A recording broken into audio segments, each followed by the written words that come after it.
In a society that prizes achievement, self-reliance, and perfection, it's easy to feel that we must constantly strive for success while hiding our flaws and vulnerabilities. We judge ourselves harshly when we fail to meet these expectations, fueling a cycle of self-criticism that can lead to anxiety, depression, and emotional burnout. Yet, what if the key to emotional well-being is not in harsh judgment but in kindness toward ourselves? Kristin Neff's self-compassion, the proven power of being kind to yourself, is a powerful antidote to this pervasive culture of perfectionism. Neff's book presents self-compassion not as a soft or indulgent way of living but as a scientifically backed, transformative approach to mental health and happiness. Her groundbreaking work redefines self-compassion as a means of not just accepting but embracing our imperfections, with the ultimate goal of leading a happier, more fulfilling life. Defining self-compassion. Neff begins by introducing the concept of self-compassion, which she defines as treating ourselves with the same warmth, care, and concern that we would show a close friend who is struggling. Rather than harshly criticizing ourselves for our mistakes or imperfections, self-compassion involves responding to our failures and challenges with kindness, understanding, and patience. While self-esteem is often based on comparisons to others and the need for external validation, e.g., success, achievement, self-compassion operates on a deeper, internal level. It doesn't depend on external measures of worth but on the fundamental understanding that we are all human, that we all experience suffering, and that we all deserve kindness, especially when we are at our most vulnerable. The 3 pillars of self-compassion. Neff outlines 3 core elements of self-compassion, which form the foundation for a more compassionate approach to life. Oneself kindness versus self-judgment. The first pillar of self-compassion, self-kindness, is perhaps the most fundamental. This involves responding to our struggles and mistakes with understanding and warmth instead of harsh criticism. Most of us are familiar with that inner critic that harshly condemns us when we fall short, labeling us as lazy, stupid, or not good enough. This voice often echoes the standards set by society, our parents, or our peers, and it has become so ingrained that we may not even notice how damaging it is to our mental health. Neff's research and personal anecdotes suggest that self-judgment fuels negative emotions such as shame, guilt, and anxiety. In contrast, self-kindness involves treating ourselves with the same care we would extend to a close friend in their time of need. When we make a mistake or experience a failure, instead of berating ourselves, we can acknowledge our difficulty and say, "It's okay, I'm human, and everyone makes mistakes." Through practical examples and exercises, Neff encourages readers to cultivate this inner voice of compassion. Rather than focusing on our perceived inadequacies, we can approach ourselves with curiosity, empathy, and a willingness to learn from our mistakes. 2. Common humanity versus isolation. The second pillar of self-compassion, common humanity, invites us to acknowledge that suffering is an inevitable part of the human experience. When we experience pain, failure, or rejection, it's easy to feel isolated, as though we are the only ones going through it. This sense of isolation can amplify feelings of shame and make us feel less than others. Neff challenges this mindset by suggesting that suffering is not a personal flaw but a shared aspect of being human. Everyone experiences hardship at some point, whether it's failure, illness, or loss. When we realize that we are not alone in our suffering, we can shift from self-blame to a sense of connection with others. Rather than saying, "I'm the only one who's failing," we can remind ourselves, everyone struggles sometimes, and this is part of being human. This shift in perspective fosters a sense of solidarity, both with ourselves and others.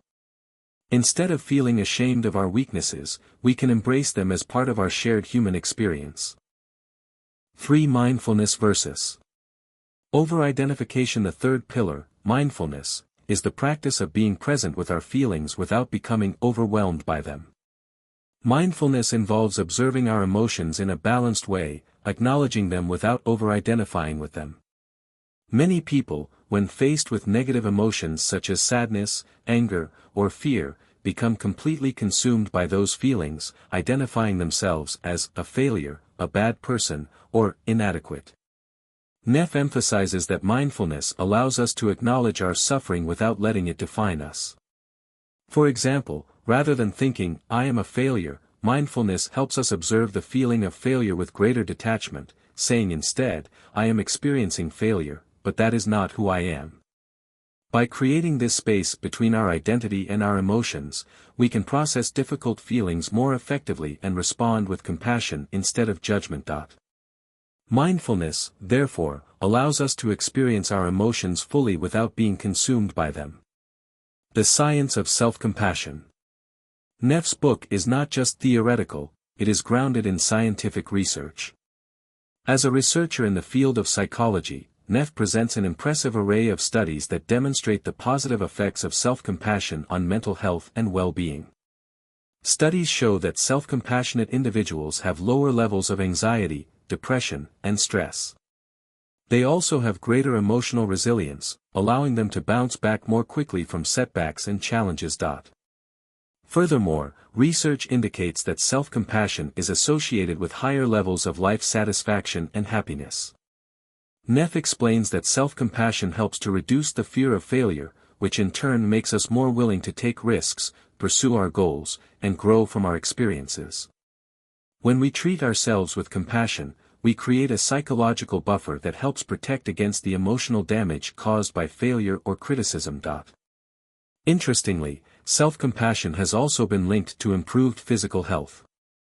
Research shows that self-compassionate people tend to have stronger immune systems, lower levels of inflammation, and better overall health outcomes. Neff suggests that treating ourselves kindly reduces the body's stress response, which has a direct impact on both mental and physical well-being. Practical exercises and tools for cultivating self-compassion. Neff doesn't just explain the theory behind self-compassion, she also provides actionable exercises and tools to help readers develop this practice in their own lives. These include Self-Compassion Break, a simple practice that involves taking a few moments to acknowledge your pain, remind yourself that suffering is a part of being human, and offer yourself words of comfort and kindness. For instance, you might say, "This is a tough time, but I'm not alone in this. It's okay to feel this way." Loving-kindness meditation. A guided meditation designed to cultivate feelings of love and compassion, first for yourself, then for others. This practice involves silently repeating phrases like, "May I be happy, may I be healthy, may I be safe, may I live with ease," and then extending these wishes to others. Mindful self-compassion practice. Neff encourages readers to engage in mindfulness exercises that allow them to observe their emotions without judgment. Through journaling, meditation, or mindful breathing, we can create a safe space for ourselves to process negative emotions without being overwhelmed by them. Self-compassion and relationships. A surprising insight from Neff's research is how practicing self-compassion can actually improve our relationships with others. When we are kind to ourselves, we are more able to offer empathy, understanding, and compassion to those around us. Self-compassion fosters emotional balance and reduces defensiveness, allowing us to respond to others with greater patience and care. Neff also suggests that self-compassion can help break unhealthy relational patterns. For example, when we stop relying on external validation and stop being overly critical of ourselves, we are less likely to seek validation from others or engage in codependent relationships. By fostering self-compassion, we can form more balanced, healthy, and loving relationships with others. Cultural barriers and overcoming self-criticism.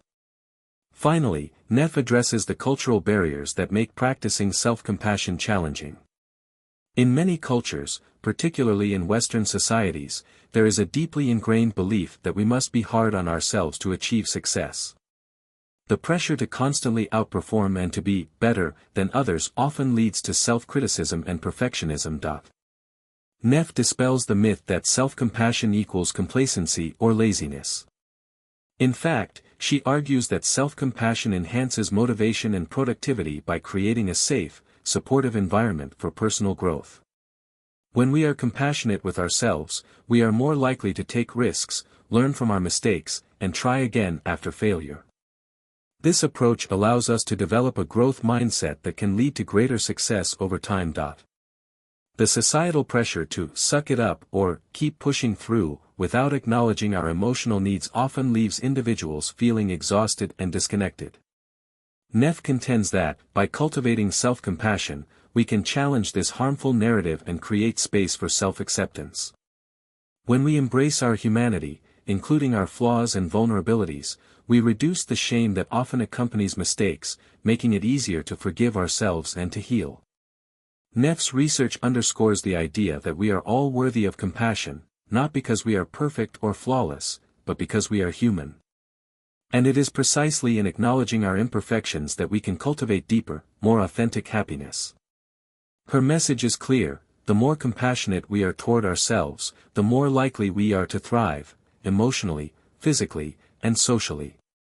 Through self-compassion, we develop the emotional resilience to handle life's ups and downs, and we begin to live in a way that honors our true selves. In conclusion, self-compassion, the proven power of being kind to yourself, provides both a conceptual framework and practical tools for incorporating self-compassion into our daily lives. Neff's research-backed approach offers readers a path to greater emotional well-being, healthier relationships, and a more resilient mindset.